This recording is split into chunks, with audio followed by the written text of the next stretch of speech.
despite heavy shelling and with guns in their hands. Ukrainian doctors are saving lives. Doctors say the main children's hospital in Ukraine, Ohmedit, has been shelled a number of times. Between 5 and 6 o'clock, we heard explosions, about 3 explosions not far from the hospital, so all staff and patients could hear them. Windows shattered, and so did the doors.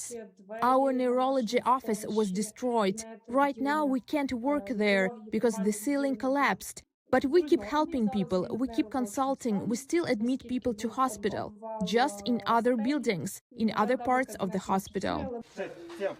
Doctors are pressing on in Mariupol, Sumy, Chernihiv, Kharkiv, and many other cities.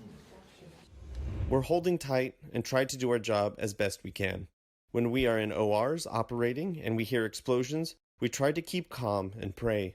We are working fast and without panic, trying not to think of what's happening outside the operating room. It's amazing to feel the unity and connection we all share. Since the start of Russia's invasion, the World Health Organization has counted at least 64 attacks on medical institutions in Ukraine. In Mariupol, Russian forces captured an intensive care hospital and took hostages, according to the Media Initiative for Human Rights. Every single person who works at the hospital knows what they are doing because the shelling has taken place in many cities already, massive shelling. And everyone knows what working at a hospital entails. They know it can easily become a target. Most medical professionals work grueling hours for days on end. Others live in hospitals.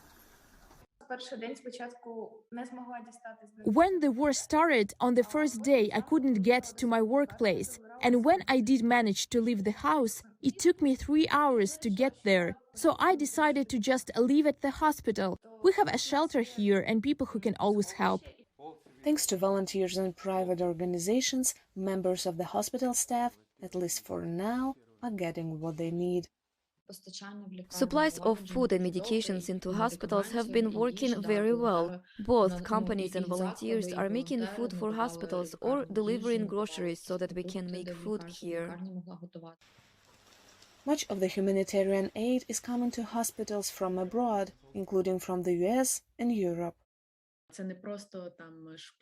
These are not just syringes and gloves. There are lots of medications, including, for example, a wound vac. My clinic just sent some to Ukraine. It helps wounds close up faster. I think if it goes on for a few more months, and it seems likely that it will, Ukraine will have a lot of modern medical assistance in all hospitals around the country.